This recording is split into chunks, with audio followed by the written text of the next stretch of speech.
और इस वक्त एक बड़ी खबर से आपको रूबरू करा देते हैं। बीजेपी के अक़लियती मोर्चे के ओहदेदारान का ऐलान किया गया है। कौमी अक़लियती मोर्चे के जिम्मेदारान की फहरिस्त जारी की गई है।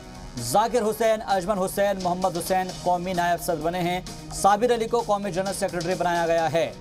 तो बीजेपी के अक़लियती मोर्चे के ओहदेदारान का ऐलान किया गया है और इसमें जो नाम सामने आए हैं वो सबसे पहले आपको बता रहे हैं। जाकिर हुसैन, अजमल हुसैन और मोहम्मद हुसैन को कौमी नायब सदर बनाया गया है, जबकि साबिर अली को कौमी जनरल सेक्रेटरी बनाया गया है। बीजेपी के अक़लियती मोर्चे के ओहदेदारान का ऐलान किया गया है और कौमी अक़लियती मोर्चे के जिम्मेदारान की ये फहरिस्त जारी की गई है। ज्यादा जानकारी के साथ जी मीडिया रिपोर्टर शोएब रजा जुड़ गए हैं। शोएब, क्या जानकारी आपके पास? हाँ बिल्कुल, देखिए भारतीय जनता पार्टी का की जो अक़लियती विंग है या जो माइनॉरिटी विंग है उसका ऐलान आज किया गया है और उसमें सबसे पहला जो नाम है वो अब्दुल सलाम का है केरल के लिए, यानी कि राष्ट्रीय उपाध्यक्ष ये बनाए गए हैं। 6 लोग राष्ट्रीय उपाध्यक्ष बने हैं। इसके अलावा जो 3 है वो राष्ट्रीय महामंत्री, कौमी महामंत्री इनको बनाया गया है। इनके अलावा 7 लोग हैं राष्ट्रीय मंत्री, कोषाध्यक्ष है NF जो मोहसिन है उनको बनाया गया है। इसी तरह से मोहम्मद अमीन को कार्यालय प्रभारी और यासिर अली जिलानी हम देखते हैं कि काफी सक्रिय रहते हैं, उनको मीडिया प्रभारी बनाया गया है और गुलरेज शेख को सोशल मीडिया प्रभारी।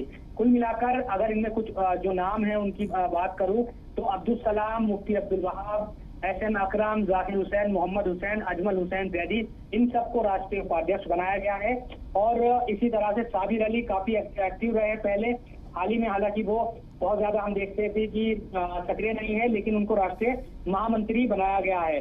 कुल मिलाकर लंबे वक्त से क्योंकि इन तमाम पदों को लेकर चर्चाएं चल रही थी, क्योंकि जो कौमी सदर है वो जमाल सिद्दीकी है अल्पसंख्यक मोर्चा के बीजेपी के, तो लगातार ये बात चल रही थी कि शायद जो गठन है एक तरीके से अल्पसंख्यक मोर्चे का पदाधिकारी है उनके नामों का ऐलान किया जाएगा, तो वो हो गया है।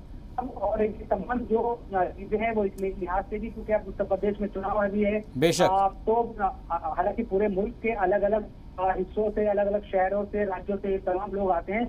यूपी में तमाम लोग मेहनत करें बीजेपी के लिए, शायद ये इन तमाम चीजों को लेकर भी कहीं ना कहीं एक कोशिश की गई है पार्टी की तरफ से। और ये जो चेहरे हैं माइनॉरिटी विंग के, यकीनन इन पर जिम्मेदारियां पार्टी की तरफ से जिम्मेदारियां तो जरूर बढ़ाई गई है। शोएब, एक चीज हम समझना चाहेंगे आपसे, क्योंकि कहा जा रहा है कि 6 महीने के लगभग का वक्त बाकी है चुनाव के अंदर, और ये कहा जा रहा है कि इन सब को लेकर संगठन और सरकार के अंदर जो है फेरबदल की तैयारियां है। क्या उसी नजरिए से हम इसको देखें? देखिए, अल्पसंख्यक या जो अक़लियती विंग है बीजेपी की, वो एक अलग मामला है। सीधे तौर पर हम क्योंकि इसमें सिर्फ उत्तर प्रदेश के ही जो लोग हैं वो शामिल नहीं है, पूरे मुल्क के अलग अलग हिस्सों से हैं, इसलिए हम सीधे तौर पर उनसे तो जोड़कर नहीं देख सकते।